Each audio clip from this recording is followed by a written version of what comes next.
ನಮ್ಮ ಮನೆಯೇ ಫಸ್ಟು ಮನೆ. ಮಕ್ಕಳನ್ನ ಬೆಳೆಸೋ ರೀತಿ ಇದೆಯಲ್ಲ ಅದು ಬೆಳೆಸ್ಬೇಕು. ನಮ್ಮಮ್ಮ ಅಪ್ಪ ಅಮ್ಮ ನನಗೆ ಕಲಿಸ್ಕೊಟ್ಟಿದ್ದ ಪಾಠದಿಂದ ನಾನು ಕೆಟ್ಟಿಲ್ಲ, 1 ಸೆಕೆಂಡ್ ಕೆಟ್ಟಿಲ್ಲ. ಇನ್ನೂ ಅನುಕಂಪ ತೋರಿಸಿ ಅವ್ರ ಪರವಾಗಿ ಹೋರಾಟಗಳು ಮಾಡಿದೆ.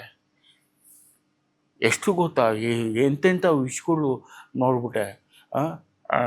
ಹೀರೋಯಿನ್ಗಳ ಲೈಫ್ಗಳು, ಪಾಪ ಅವ್ರ ಜೀವನಗಳು, ಲೈವ್ ಬ್ಯಾಂಡ್ ಲೈಫ್ಗಳು, ಡಿಸ್ಕೋಟೆಕ್ ಲೈಫ್ಗಳು, ಇವ್ರುಗಳ ಲೈಫುಗಳೆಲ್ಲ ಹೆಂಗೆ ಅಲ್ವಾ. ಇದನ್ನೆಲ್ಲ ನಾನು ಅವಾಗ ಪ್ರೆಸ್ ಅವರೆಲ್ಲ ನನಗೆ ತುಂಬ ಆತ್ಮೀಯರು. ಅವ್ರ ಹತ್ರ ಎಲ್ಲ ಕೇಳ್ಕೊತಿದ್ದೆ ಅವ್ರಿಗೆಲ್ಲ ಸಹಾಯ ಮಾಡೋಕ್ಕೆ. ಅವ್ರನ್ನೆಲ್ಲ ಅವಾಗ ಬೇರೆ ಕಡೆಯಿಂದ ಕರೆಸ್ಬಿಟ್ಟು ಡ್ಯಾನ್ಸ್ ಮಾಡಿಸೋದು, ಏನೇನೋ ಇತ್ತು. ಅವೆಲ್ಲ ಹೋರಾಟಗಳು ಮಾಡ್ಕೊಂಡು ಬಂದು ನಾನು ಗ್ರೇಟ್ ಆಗಿಲ್ಲ, ಅಥವಾ ನಾನು ಗ್ರೇಟ್ ಅಲ್ಲ. ನಾನು ಸುಮ್ಮನೆ ಜನರಿಗೆ ಪರಿಚಯ ಆಗಿಲ್ಲ. ನಾನು ಕೆಲಸ ಮಾಡಿದ್ದೀನಿ, ಹೋರಾಟಗಳು ಮಾಡಿದ್ದೀನಿ, ಹೆಲ್ಪ್ ಮಾಡಿದ್ದೀನಿ.